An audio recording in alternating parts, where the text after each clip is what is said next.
Hello, everybody. So, I figured that since, we're all in the middle of a YouTube poetry slam, that I would share some of my poetry. Don't worry, it's not going to be actually entered into the poetry slam because I'm technically keeping all of the books on that anyway, so just to avoid that hurdle, not going to enter. But I will still post this. Just because I want to share it. It's called Thorns, and it's about my time on the U.S Mexico border a couple weeks ago. But I was there for a week, and we learned all about these different immigration issues that are happening down there.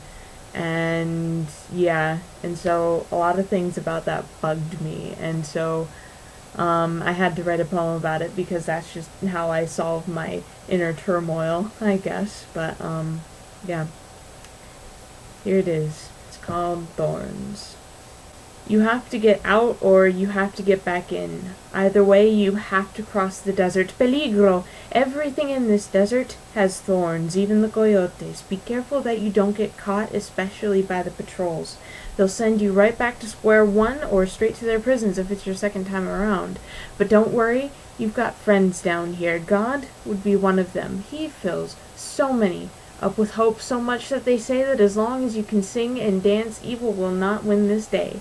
I know it's hard to believe when you hear whispers across the sands of the thousands that have perished on this barren wasteland, of how you are always watched by snakes, both the rattling kind and the human kind, of the women who pop pills to prevent pregnancy weeks before they leave home, because in this desert it's not a matter if you will get raped, it's when and where and how many times. I've seen the evidence, felt the fabric of ripped up backpacks lying around the desert like their owners will be back any second, smelled the overpowering scent of emptiness in the heart and in spaces, tasted the salt of the infertile dust-storming air, heard heartbreaking accounts of mothers being taken from their children, children held in detention centers for crossing thousands of miles just to find a place where genocide is not a common creed, true love being ripped apart along the dotted line of a border. This is insanity, not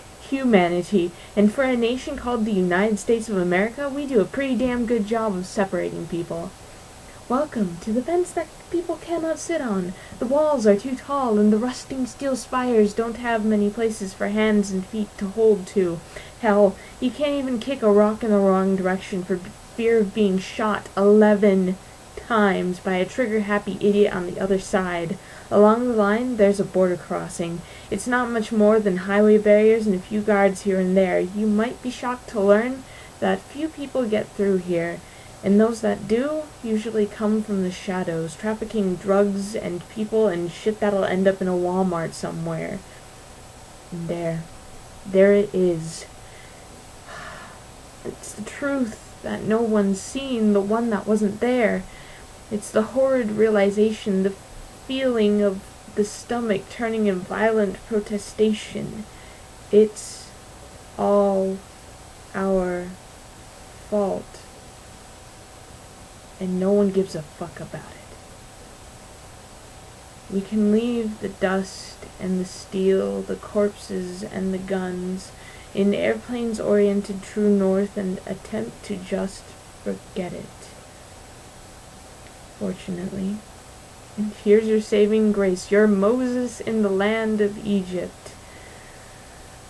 No one can simply omit the memories from their mind because everything in this desert has thorns, and the finger pricks from them remain for eternity.